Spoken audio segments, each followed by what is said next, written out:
Central bank is an apex bank. Apex, apex का मतलब क्या है? एपेक्स हम कहते हैं सर्वोच्च को, यानी कि एक सर्वोच्च बैंक है ये किसी भी अर्थव्यवस्था में। In any country which performs several important functions, कई महत्वपूर्ण कार्य ये सेंट्रल बैंक करता है किसी भी अर्थव्यवस्था में।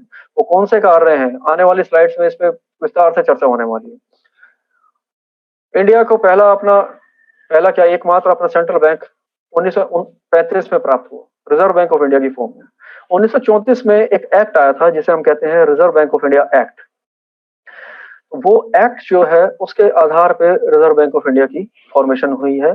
और एक रोचक जानकारी ये है कि जब इसकी स्थापना हुई उस समय म्यांमार, जिसे उस समय बर्मा कहते थे, उस उस देश का सेंट्रल बैंक भी रिजर्व बैंक ऑफ इंडिया ही था।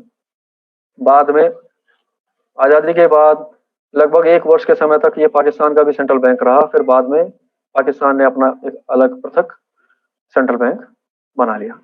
तो फंक्शंस की बात करेंगे हम यहाँ पे।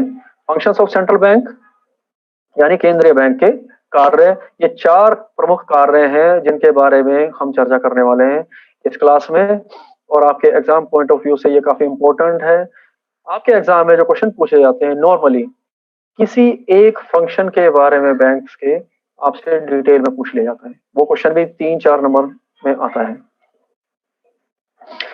तो 4 नंबर के क्वेश्चन में अगर आपसे पूछा जाए कि what is a bank of issue function of central bank, यानी केंद्रीय बैंक का बैंक ऑफ इशू फंक्शन क्या है, तो उसे आप विस्तार से बता सकते हैं 4 अंकों के हिसाब से। तो आइए अब एक एक करके हम इन 4 कार्यों को हम विस्तार से समझते हैं। सबसे पहले bank of issue, central bank का कार्य है ये। और यहाँ आप देख सकते हैं कि ये जो निशान हमने बनाया हुआ है, यानी कि एक इंपॉर्टेंट यहाँ पे क्वेश्चन आएगा जो एक्सप्लोरेटरी क्वेश्चन होगा। इस प्रकार के क्वेश्चन आप इनको एक्सप्लोर करें, गूगल पे अपने इंटरनेट के सोर्सेज को आप एक्सप्लोर करें और समझने और जानने की कोशिश करें, जिससे कि आप ये जो आपका सब्जेक्ट है, ये जो यूनिट है, इसको अपनी डेली लाइफ से रिलेट कर पाएंगे। तो बैंक ऑफ इशू फंक्शन जो है उसमें सेंट्रल बैंक क्या है? वो सोल अथॉरिटी है, यानी एकमात्र संस्था होती है किसी भी देश में जो करेंसी इशू करती है। करेंसी इशू करने का काम है इसका। तो हमारे यहाँ आप देख सकते हैं, ये इधर एक फोटोग्राफ के द्वारा ये आपको दिखाया गया है। करेंसी प्रिंटिंग के लिए मेथड्स यहाँ पे दिखाए गए हैं। मैं खुद किसी प्रिंटिंग प्रेस में तो कभी नहीं जा पाया, यहाँ जाना सरल भी नहीं है, लेकिन ये फोटोग्राफ देख करके आप अनुमान लगा सकते हैं कि किस प्रकार करेंसी नोट्स की प्रिंटिंग होती है, कटिंग होती है, उनकी पैकिंग होती है, और फिर वो आपको गड्डियों के रूप में, जैसे कि आप देखते हैं पैकेट्स की फॉर्म में अवेलेबल होते हैं मार्केट में। ये कुछ यहाँ पे करेंसी नोट दिखाए गए आपको, 500 रुपए का और 200 रुपए का नोट आपको दिखाए गए हैं। इस प्रकार प्रिंटिंग होती है। तो सेंट्रल बैंक का काम है प्रिंटिंग को अरेंज करना, कॉइन्स जो होते हैं उनकी मिंटिंग को अरेंज करना। तो minting and printing is the responsibility of the central bank. महत्वपूर्ण कार्य है कि ये एक प्रॉमिस करता है बेयरर के साथ में, जो उस करेंसी को होल्ड कर रहा है, जिसके पास वो करेंसी है, उसके साथ एक प्रॉमिस की जाती है कि जिसके पास वो करेंसी नोट होगा या कॉइन होगा, उसको एक सर्टेन वैल्यू हमेशा मिलेगी। इसीलिए इन करेंसी नोट्स के कॉइन्स को हम लीगल टेंडर बोलते हैं। सेंट्रल बैंक, जैसा कि मैंने बताया, केंद्रीय बैंक सोल अथॉरिटी होती है ना, एकमात्र संस्था होती है जो करेंसी को इशू करता है। इसके कारण यहाँ उसकी एक मोनोपोली हो जाती है मार्केट में। मोनोपोली होने के कारण क्या है, 2 इंपॉर्टेंट यहाँ पे पॉइंट्स आते हैं निकल के, यूनिफॉर्मिटी और फ्लेक्सिबिलिटी। यूनिफॉर्मिटी एकात्मकता है कि पूरे कंट्री में एक ही जैसे करेंसी नोट्स अवेलेबल हैं। कंट्री के किसी पार्ट में आप चले जाइए, रुपी जो करेंसी है उसके जो डिफरेंट डिनोमिनेशंस में जो नोट्स आ रहे हैं वो सारे के सारे एक ही जैसे हैं, उनमें डिफरेंस नहीं है। 500 का नोट अगर आप कन्याकुमारी में आप देखेंगे या लेह लद्दाख में आप देखेंगे, दोनों स्थान पे 500 रुपए का नोट आरबीआई के द्वारा जो इशू किया गया होगा वो एक ही जैसा होगा। दूसरी बात फ्लेक्सिबिलिटी, नोट का मुद्रण कितना करना है, करेंसी कितनी इशू करनी है, इसको सेंट्रल बैंक डिसाइड कर सकता है। वो इसको डिक्रीज या इंक्रीज कर सकता है, डिक्रीज या इंक्रीज करके वो मनी सप्लाई को मार्केट में अफेक्ट कर सकता है। तो फ्लेक्सिबिलिटी भी इस पूरे प्रोसेस में आ जाती है, लचीलापन आ जाता है। Currency created by central bank is called high powered money. ये आपसे एक 1 मार्क्स में कोई पूछ सकता है कि what is high powered money. तो basically currency created by central bank, यानी जो करेंसी सेंट्रल बैंक ने जिसको इशू किया है उसको हाई पावर्ड मनी कहते हैं। इसके ये और दो टर्म्स और हैं, रिजर्व मनी भी इसको बोल देते हैं, या इसको किसी भी कंट्री का मॉनेटरी बेस भी इसको कह देते हैं। कॉइन्स जितने भी होते हैं और 1 रुपए का नोट, ये रिजर्व बैंक के द्वारा सर्कुलेट किया जाता है, लेकिन उसके द्वारा ये प्रिंट नहीं किया जाता या इनकी मिंटिंग नहीं होती आरबीआई के द्वारा। ये मिनिस्ट्री ऑफ फाइनेंस के अंडर होता है। Ministry of finance, government of India, यानी वित्त मंत्रालय भारत सरकार का, वो सभी सिक्कों का मुद्रण करता है और 1 रुपए का नोट जो है उसकी छपाई का कार्य उसके द्वारा किया जाता है, लेकिन सर्कुलेशन इनका भी आरबीआई के द्वारा ही किया जाता है। अब एक प्रमुख प्रश्न, where are the currency coins and notes printing facilities located in India? Bharat में किन किन स्थानों पर करेंसी के कॉइन्स और नोट्स इनकी छपाई का काम होता है? कहां कहां ऐसी फैक्ट्रीज लगी हुई हैं? आप इनके बारे में जानें।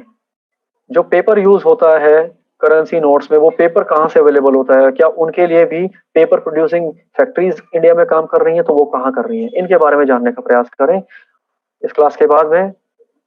मैं समझता हूँ बैंक ऑफ इशू का जो ये पूरा यहाँ पर फंक्शन है, जो कार्य है सेंट्रल बैंक का, या आप भली भांति समझ पाए होंगे। नेक्स्ट है गवर्नमेंट्स बैंक। सेंट्रल बैंक किसी भी देश की जो सरकार है उसका भी बैंक है। एक आम नागरिक जिस प्रकार से बैंक में जाता है, अपनी बचतों को वहां जमा कराता है, आवश्यकता पड़ने पर वहां से ऋण प्राप्त करता है, ऐसे ही गवर्नमेंट के लिए भी एक बैंक है जो उसके लिए काम करता है, वो है सेंट्रल बैंक, यानी कि आरबीआई हमारे देश में। तो ये गवर्नमेंट का बैंक है। ये क्या क्या काम करता है इस रोल को प्ले करने के लिए? गवर्नमेंट के अकाउंट्स को मैनेज करता है। गवर्नमेंट से मेरा मतलब है गवर्नमेंट के जितने यहाँ डिपार्टमेंट्स हैं, अलग अलग डिपार्टमेंट्स होते हैं गवर्नमेंट के, उनके अकाउंट्स होते हैं जो रिजर्व बैंक ऑफ इंडिया में होते हैं, और उनको मैनेज करता है गवर्नमेंट में। एक्सेप्ट करता है गवर्नमेंट से डिपॉजिट्स। गवर्नमेंट को कुछ पेमेंट रिसीव होनी है तो उस पेमेंट को रिसीव कर लेता है गवर्नमेंट के बिहाफ पे। स्टेट गवर्नमेंट अगर सेंट्रल गवर्नमेंट को कुछ पे करने वाली है, या कहीं सेंट्रल गवर्नमेंट ने कोई लोन दिया हुआ था उसकी रिकवरी हो रही है, तो इस तरह की पेमेंट्स गवर्नमेंट के बिहाफ पे सेंट्रल बैंक एक्सेप्ट कर लेता है। साथ ही गवर्नमेंट को जब कुछ डिसबर्समेंट करना होता है, यानी कि कुछ पैसा है जिसका वितरण करना है, कहीं किसी विशेष उद्देश्य के लिए उसका प्रयोग करना है, खर्च करना है, व्यय करना है धन को, तो उस धन को व्यय करते समय उसको उपलब्ध कराने का काम सेंट्रल बैंक करता है on behalf of the government. अगर किसी आपातकाल में कोई आकस्मिक आवश्यकता पड़ गई है, सेंट्रल गवर्नमेंट को पैसे की, धन की आवश्यकता पड़ी है, तो एडवांसेस भी वो प्रोवाइड करता है, यानी कि वो कुछ धन उपलब्ध कराता है टेम्पररी डिमांड के लिए। अगर टेम्परेरीली गवर्नमेंट के पास कोई डिमांड है जो ऑल ऑफ ए सडन वो अपने आप से पूरा नहीं कर पा रही है, बाद में जब गवर्नमेंट के पास पेमेंट्स आएंगी तो वो रिटर्न कर देगा रिजर्व बैंक ऑफ इंडिया को। एडवाइजर है, सलाहकार है सरकार का मॉनेटरी पॉलिसी पर, यानी मौद्रिक नीति जो है देश में, मौद्रिक नीति में जो निर्णय लिए जाते हैं उसमें वो सलाह देता है सरकार को। तो ये सारे कुछ फंक्शंस हैं गवर्नमेंट बैंक के, इन सभी को प्रयोग करता है सेंट्रल बैंक, ये सभी फंक्शंस परफॉर्म करता है सेंट्रल बैंक। एक बार फिर से देख लीजिए इन फंक्शंस को। Now the next function that is bankers bank. जिस प्रकार सेंट्रल बैंक गवर्नमेंट का बैंक है, गवर्नमेंट के लिए बैंक का काम करता है, उसी प्रकार ये बैंकर्स बैंक भी है। बैंकर्स बैंक क्यों कहा है? यानी कि जो कमर्शियल बैंक्स हैं, व्यवसायिक बैंक जो है, ये उनका भी बैंक है, उनके लिए भी ये वही सुविधाएं प्रदान करता है जो एक कमर्शियल बैंक यानी व्यवसायिक बैंक आम जनता को प्रदान करते हैं। आम जनता किसी व्यवसायिक बैंक में अकाउंट ओपन कर सकती है, लेकिन सेंट्रल बैंक में अकाउंट ओपन नहीं कर सकती। सेंट्रल बैंक में अकाउंट होते हैं व्यवसायिक बैंकों के, यानी कि केंद्रीय बैंक में व्यवसायिक बैंक अपना खाता खोल सकते हैं। बैंक जो व्यवसायिक बैंक है, व्यवसायिक बैंक को अगर आवश्यकता पड़ती है, देखिए, it accept surplus cash from commercial banks. Commercial banks के पास एक्स्ट्रा मनी है। मैंने अभी बताया एलआरआर की फॉर्म में कमर्शियल बैंक्स को कुछ डिपॉजिट्स को रिजर्व की फॉर्म में रखना होता है, बाकी की वो लैंडिंग कर सकता है। लेकिन अगर बोरोवर ही नहीं आ रहे हैं उतने, ₹1000 ₹1000 करोड़ जब बैंक के पास था, 200 करोड़ रुपया उसने डिपॉजिट के रिजर्व की फॉर्म में रखा था। 800 करोड़ रुपए वो लेंडिंग करना चाहता है, लेकिन उसके पास उतने बोरोवर्स ही ना आ रहे हो, तो यानी कि उसके पास सरप्लस कैश है। तो वो सरप्लस कैश को कमर्शियल बैंक सेंट्रल बैंक के पास जमा करा सकता है, यानी केंद्रीय बैंक के पास जमा करा के और कुछ उस पर ब्याज अर्जित कर सकता है। सेकंड फंक्शन है उसका इमरजेंसी लैंडिंग, यानी व्यवसायिक बैंक के पास अचानक से कुछ मांग आ पड़ी है और वो उसको all of a sudden satisfy नहीं कर सकता है, पूरा नहीं कर सकता है, तो लेंडर ऑफ लास्ट रिजोर्ट, यानी कि अंतिम विकल्प के रूप में केंद्रीय बैंक एक व्यवसायिक बैंक को धन उपलब्ध कराएगा। Manages the clearing houses. Clearing houses में आपको शॉर्ट में बता दूं, किसी भी बैंक में आज मान लिया कुछ चेक जमा कराए गए हैं, दूसरे बैंक में भी जमा कराए गए होंगे चेक, तीसरे में कराए गए होंगे, और वो चेक किसी भी बैंक में जमा कराए जाते हैं, वो ये संभव है कि उसी बैंक का चेक हो, यानी जो जिसने वो चेक इशू करा है और जिसने रिसीव करा, दोनों एक ही बैंक में, उन दोनों ही व्यक्तियों के एक ही बैंक में खाता हो या अलग अलग बैंक में हो सकते हैं। अगर अलग अलग बैंक में खाते हैं तो फिर ये चेक्स जाते हैं क्लियरिंग हाउस में। शाम के समय क्लियरिंग हाउस काम करता है और उसमें हिसाब लगाया जाता है कि किस बैंक के पास चेक रिसीव हुआ है और उसकी पेमेंट किस बैंक के अकाउंट से की जानी है। तो क्लियरिंग हाउस अरेंज करना सेंट्रल बैंक का काम होता है normally. It issues advisories and guidelines for commercial banks. ये कमर्शियल बैंक्स को एडवाइजरीज देता है, गाइडलाइंस, उनके लिए मानक तैयार करता है, उनको सलाह देता है, समय समय पर परामर्श देता है उनको कि आप किस प्रकार की नीतियों का पालन करें ताकि आपका जो कार्य है, व्यवसायिक बैंक का कार्य है, वो सुचारू रूप से चलता रहे। और उसके अलावा सेंट्रल बैंक नियम बनाता है लाइसेंसिंग के लिए, अमेलगेमेशन के लिए, एक्विजिशन के लिए, लिक्विडेशन। ये सब क्या है, यानी कि नया बैंक स्थापित करना है, किन्हीं दो बैंकों को आपस में मिला देना है। जैसे अभी रिसेंटली आपने देखा एमलगेमेशन हुआ है कुछ बैंक्स का, oriental bank of commerce commerce amalgamate हो गया है पंजाब नेशनल बैंक में, ऐसा कई बैंक्स के साथ हुआ है। एक्विजिशन, एक बैंक दूसरे बैंक को एक्वायर कर ले, लिक्विडेशन, किसी बैंक को समाप्त कर दिया जाए, और ब्रांच एक्सपेंशन, यानी एक्स्ट्रा ब्रांचेस अगर किसी बैंक को खोलनी है तो उसके लिए सारी ये परमिशन देने का काम सेंट्रल बैंक करता है। इसके माध्यम से आप समझ सकते हैं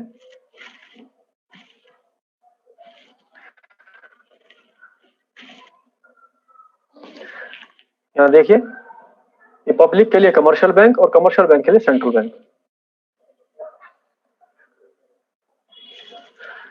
now learn about the recent amalgamation of some public sector commercial banks.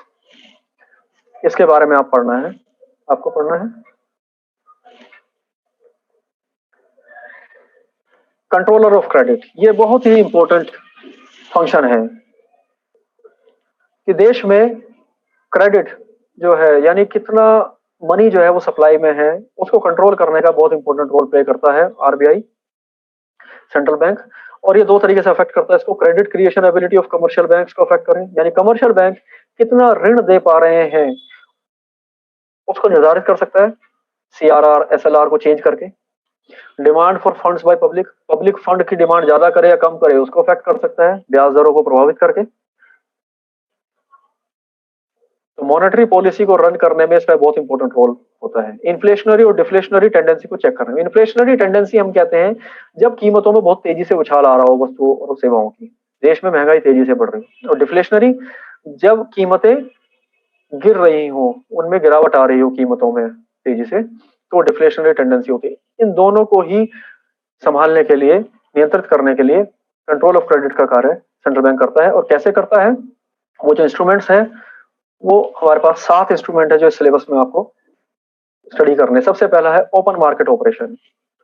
Open market operation में आपको देखना है कि सेंट्रल बैंक जो होता है वो सिक्योरिटीज को या बॉन्ड्स को स्टडी करता को सेल आउट करना या बाइंग का काम करता है।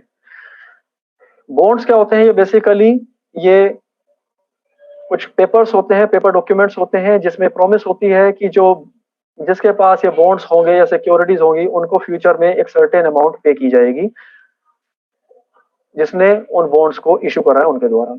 तो अगर बॉन्ड्स को सेंट्रल बैंक परचेज करता है सेंट्रल बैंक, सेंट्रल गवर्नमेंट से, तो परचेज करने पर सेंट्रल बैंक यानी केंद्रीय बैंक कुछ पैसा इशू करेगा गवर्नमेंट को, कुछ मनी रिलीज करेगा, तो इससे क्या होगा, मार्केट में मनी सप्लाई बढ़ जाएगी। देख सकते हैं बाइंग से क्या होगा, मनी सप्लाई इंक्रीज हो जाएगी।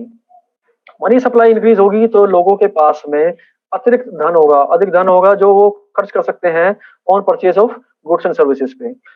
गुड्स एंड सर्विसेज पे परचेज करने के लिए अधिक धन अवेलेबल होगा, तो उससे कीमतें जो गिर रही थी उन कीमतों को संभाला जा सकता है। डिफ्लेशनरी टेंडेंसी को हम करेक्ट कर सकते हैं। इसके बाद